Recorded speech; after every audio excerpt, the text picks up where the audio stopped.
Hello.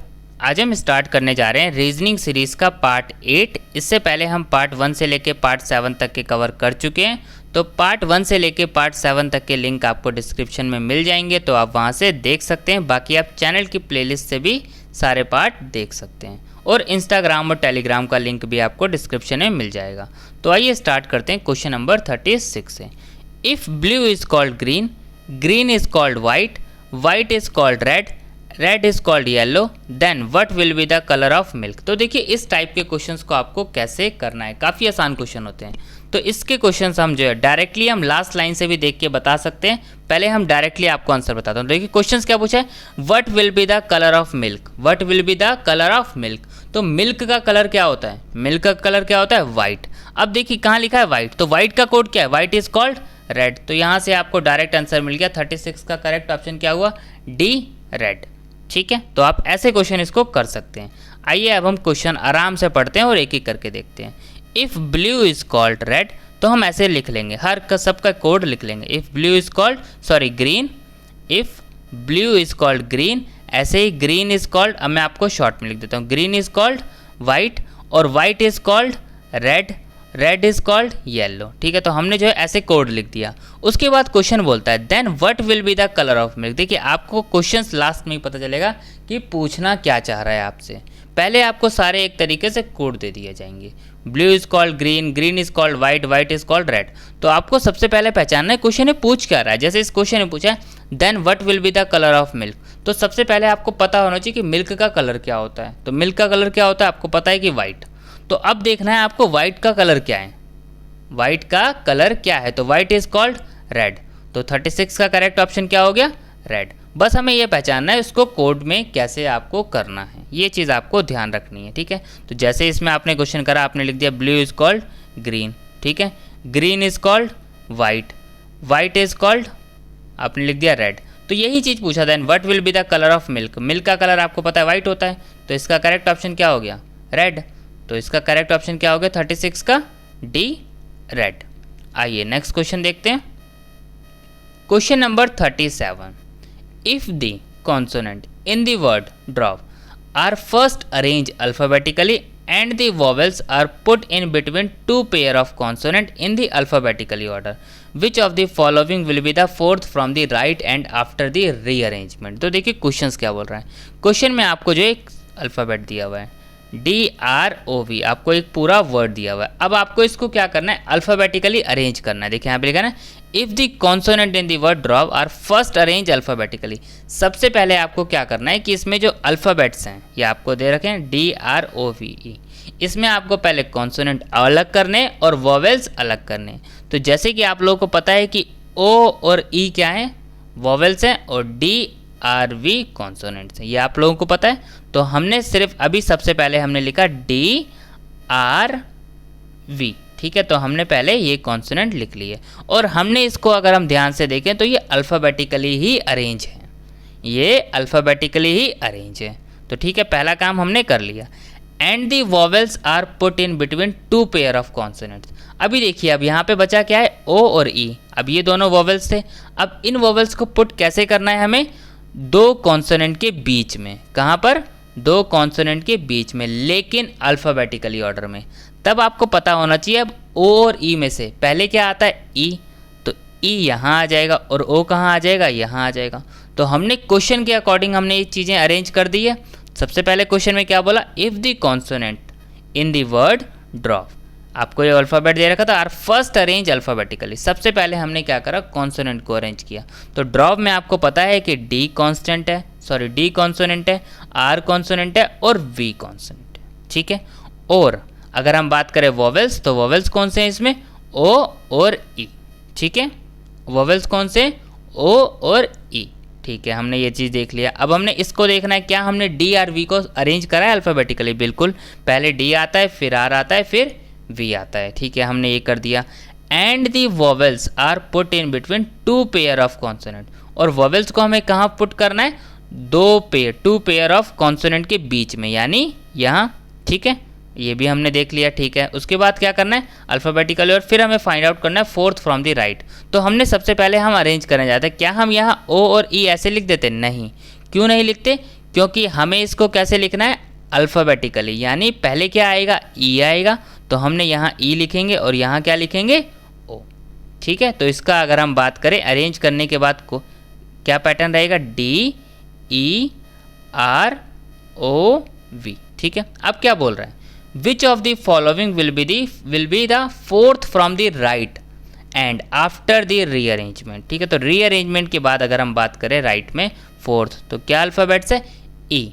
तो 37 का correct option क्या हो जाएगा हमारा, इसमें बी इसका करेक्ट ऑप्शन हो जाएगा। ठीक है, तो 37 का करेक्ट ऑप्शन क्या हो गया हमारा, इसमें बी, ई इसका करेक्ट ऑप्शन है। ठीक है, आइए नेक्स्ट क्वेश्चन करते हैं। Question number 38 to 40। In the following questions a series is given with one term missing, जैसे कि आप देख सकते हैं, choose the correct alternatives from the given ones that will complete the series. तो अब आपको फाइंड आउट करना है क्यू एम आई। तो अगर हम ध्यान से देखें तो क्यू एम आई में सीरीज कैसे चल रही है, तो देखिए आप कैसे पहचानेंगे इसमें प्लस हो रहा है या माइनस। तो आप देख सकते हैं क्यू से एम जा रहे हैं, यानी पीछे जा रहे हैं, तो यानी कुछ ना कुछ माइनस हो रहा होगा, और एम से आई जा रहे हैं तो कुछ ना कुछ क्या हो रहा होगा, माइनस हो रहा है। तो अगर हम ध्यान से देखें तो देखिए एन ओ पी क्यू, यानी क्या माइनस हो रहा है, 4 माइनस हो रहा है। यहाँ भी अगर हम ध्यान, तो यहाँ भी कितना हो रहा होगा, -4, बिल्कुल 4 ही माइनस हो रहा है। तो आई से भी आपको कितना माइनस करना है, 4। तो अगर हम -4 की सीरीज में जा रही है तो इसका ऑप्शन क्या आ जाएगा, ई। ठीक है, आप देख सकते हैं ई एफ जी एच। ठीक है, आइए तो 4 माइनस ई आ जाएगा इसका करेक्ट ऑप्शन। तो 38 का करेक्ट ऑप्शन क्या हो जाएगा, बी। आइए नेक्स्ट क्वेश्चन देखते हैं। Question number 39। अब देखिए इसमें पैटर्न थोड़ा डिफरेंट है, 6 9 15 24 39। तो अब हमें समझना है इस पैटर्न्स को ये कहना क्या चाह रहा है। हम पहले प्लस चेक करते हैं, जैसे कि आप लोगों को पता है कि 6 9 +3, ठीक है। अगला 9 से 15 +6, ठीक है। फिर अगला क्या होना चाहिए, +9, क्योंकि देखिए पहला पैटर्न चल रहा है 3 +3 फिर 6, या 3 2 जा 6 भी हो सकता है, और 6 2 जा क्या 12 हो रहा है। अगर हम 12 प्लस करें तो 27 नहीं है, तो अगर हम 9 प्लस करें तो यस 24 हो रहा है। ठीक है, तो अगला क्या होगा, 12।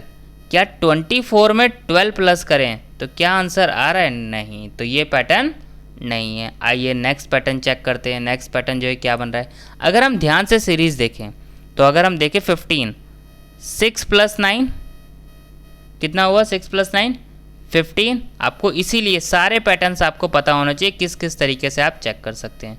15, ठीक है। अगला हम चेक करते हैं 9 + 15 24, ठीक है। 15 + 24 39, ठीक है। तो अगर आप देखें तो आपको यहाँ पैटर्न मिल गया इस क्वेश्चन में। तो इस क्वेश्चन में पैटर्न क्या चल रहा है, 2 टर्म्स को ऐड करना है आपको, तभी थर्ड टर्म मिलने वाली है, यानी 2 कॉन्जिक्यूटिव टर्म कंटिन्यूसली। अगर हम बात करें तो अगर आपको थर्ड टर्म चाहिए तो आपको क्या करना पड़ेगा, उससे जो पहले की 2 टर्म है वो ऐड करनी है। यानी आपको फोर्थ टर्म चाहिए तो आपको ऐड कौन सी टर्म करनी है, थर्ड और सेकेंड, ठीक है। आपको फिफ्थ टर्म चाहिए तो आपको ऐड कौन सी करनी है, फोर्थ और थर्ड, ठीक है। ये आप समझ गए होंगे। तो आपको ये ध्यान रखना है, पैटर्न किसी भी तरीके का हो सकता है नंबरिंग में, तो आपको इस टाइप के क्वेश्चंस बहुत ध्यान से करने हैं। तो आपको ये पैटर्न याद रखना है, ऐसा भी पैटर्न हो सकता है आपके एग्जाम में, ठीक है। तो ये क्वेश्चंस भी एग्जाम में आया हुआ है, ठीक है। आइए, तो हम ये जितने भी क्वेश्चंस कर रहे हैं सारे के सारे आपके एग्जाम में पूछे गए हैं और सारे पैटर्न्स हम कवर करने वाले हैं। और ये क्वेश्चन सबसे ज़्यादा एग्जाम में आया हुआ है, इसलिए मैंने आपको ये अच्छे से बता दी। आइए नेक्स्ट क्वेश्चन देखते हैं, क्वेश्चन नंबर 40। तो देखिए 1/3, -1, -7/3 और -11/3। तो अब इसमें आप क्वेश्चन कैसे करेंगे, ये माइनस में है। अब इस टाइप के क्वेश्चंस को करते वक्त आपको एक चीज़ ध्यान रखनी है। देखिए यहाँ पर क्या दिया हुआ है, माइनस माइनस माइनस। तो कहीं ना कहीं आप इसमें कुछ भी करें, साइन जो आपका एक माइनस ज़रूर होने वाला है, ये तो एक कंफर्म हो जाता है, ठीक है। इससे ये चीज़ आपको ध्यान रखनी है, ज़्यादातर चांसेस हैं कि माइनस ही होगा। अब ये कैसे पैटर्न चल रहा है इसका हमें ये पहचानना है। तो देखिए, अब देखिए यहाँ पे आपके पास कई ऑप्शन हैं, आप इन ऑप्शन से तो इसको टिक नहीं कर सकते, तो आपको इसके पैटर्न को समझना पड़ेगा। तो इसके पैटर्न को समझने के लिए आप पहले चेक कीजिए 1/3 और -1 में रिलेशंस क्या है। एक चीज़ आपको ध्यान रखनी, जब यहाँ आपको डिवाइड में 3 दिख रहा है तो आप ये मान के चलिए कि यहाँ डिवाइड में 3 ज़रूर आएगा, डिवाइड में 3 ज़रूर आएगा। अब आपको -1 लेकर आना है किसी भी तरह। -1 आप क्या करें कि जो है आपका -1 आ जाए। तो आइए हम करके देखते हैं। -1 में से हम माइनस करके देखते हैं 1/3। -1 में से हम -1/3 करके देखते हैं कि 1/3 करते हैं तो क्या आता है। तो अगर हमने ये करा तो -3 -1, तो ये क्या आ रहा है -4/3। क्या आ रहा है -4/3। पहले आपको ये कर लेना है स्टार्टिंग के में। स्टार्टिंग के में आपको क्या करना है, जब आपको इस टाइप का पैटर्न दिया हो माइनस वाला, तब आप पहली दो डिजिट को माइनस करके चेक कर लीजिए। पहली दो डिजिट को माइनस करके चेक कर लीजिए, आपको इसी से आंसर मिलने के चांसेस हो जाएंगे। तो जब मैंने इसको किया -1/3 माइनस, तो इसको जब हमने सॉल्व किया तो आया ये -4/3। ठीक है, जब आप सॉल्व करेंगे तो इसको, तो ये आ गया हमारा जो है -4/3। तो अब अगर हम ध्यान से देखें, अगर आप अब ध्यान से देखेंगे तो आपको नेक्स्ट टर्म सारी की सारी मिलने वाली है -4/3 से। देखिए कैसे मिलने वाली है। तो आप क्या कीजिए, -1 -4/3, देखिए नेक्स्ट टर्म आपकी आ जाएगी 3 -1 -3 और ये -4, तो ये कितना आ गया -7/3। ठीक है, आइए आगे देखते हैं करके। अब ये कितना दिया है -7/3। आप इसमें से फिर माइनस कीजिए -4/3, कितना आ रहा है ये 3 -7 -4 -11/3। ठीक है, अब -11/3 आ गया। अब -11/3 में से आप माइनस कीजिए 4/3, तो कितना आ जाएगा ये 3 एलसीएम -1 -4 यानी -15/3। तो आपका करेक्ट ऑप्शन क्या होगा -15/3। पर -15/3 तो ऑप्शन में नहीं है, तो ये देखिए कट भी जाएगा। 3 1 ज़ा 3, 3 5 ज़ा 15, तो इसका करेक्ट ऑप्शन क्या हो जाएगा -5। ठीक है, तो 40 क्वेश्चंस को आपको ऐसे कवर करना है। यस, आज क्वेश्चन में थोड़ा सा आपको सोचना पड़ेगा कि इस टाइप के क्वेश्चंस को कवर कैसे करना है। इस टाइप के हम और क्वेश्चन प्रैक्टिस करने वाले हैं, तो उसके रिगार्डिंग आपको परेशान होने की ज़रूरत नहीं है। तो आसानी से हम इस टाइप के क्वेश्चंस कर पाएंगे। ठीक है, आइए नेक्स्ट क्वेश्चन करते हैं। सबसे पहले आप होमवर्क नोट कर लीजिए अपना, फिर हम आपके पार्ट 7 के होमवर्क के क्वेश्चंस कवर करने वाले हैं। ठीक है, तो ये आपका होमवर्क क्वेश्चन है, select the missing number from the given responses. ठीक है, आइए अब हम पार्ट 7 का होमवर्क क्वेश्चंस करते हैं। तो देखिए पार्ट 7 का होमवर्क क्वेश्चंस, यस थोड़ा सा बच्चों को इसमें डाउट आया था, लेकिन काफ़ी हद तक के बच्चों के आंसर सही थे। तो आपको चेक करना था फैमिली और होम का रिलेशन क्या है, तो और कॉलेज का रिलेशन किससे होगा। तो देखिए वर्क ऑप्शन तो किसी बच्चे ने नहीं बताया, बिल्कुल सही बात है, वर्क और ऑफिस तो होएगा ही नहीं। लेकिन कई बच्चों ने बिल्डिंग बताया है ऑप्शंस, कई बच्चों ने बिल्डिंग बताया है, बाद में उन्हें समझ आ गया है कि फ्रेंड्स क्यों होगा।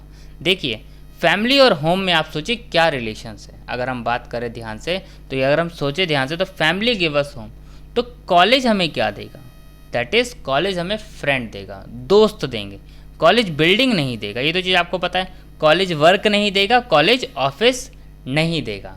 ये चीज़ आपको सबसे पहले मैंने आपको बताया, जब इस टाइप के आप क्वेश्चंस करें तब आप पहले दो मीनिंग को समझने की कोशिश करें कि फर्स्ट जो कहना चाह रहा है फैमिली होम, इसके बीच में रिलेशन क्या है, कहना क्या चाह रहा है। जब आपको ये समझ जाएंगे तो आप आराम से इजीली, जैसे कि बाद में बच्चों को समझ आ गया था कि कॉलेज का जो रिलेशन बनेगा वो किससे बनेगा, फ्रेंड से, क्योंकि फैमिली का रिलेशन किससे बन रहा है, होम से। ये चीज़ अगर आप ये समझ जाएंगे, इस टाइप के क्वेश्चंस करते वक्त आपको ध्यान रखना है कि सबसे पहले स्टार्टिंग पैटर्न समझना है।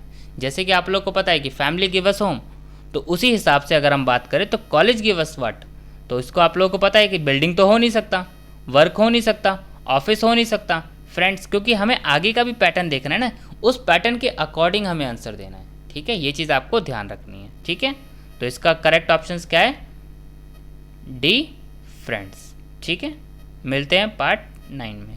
Thank you.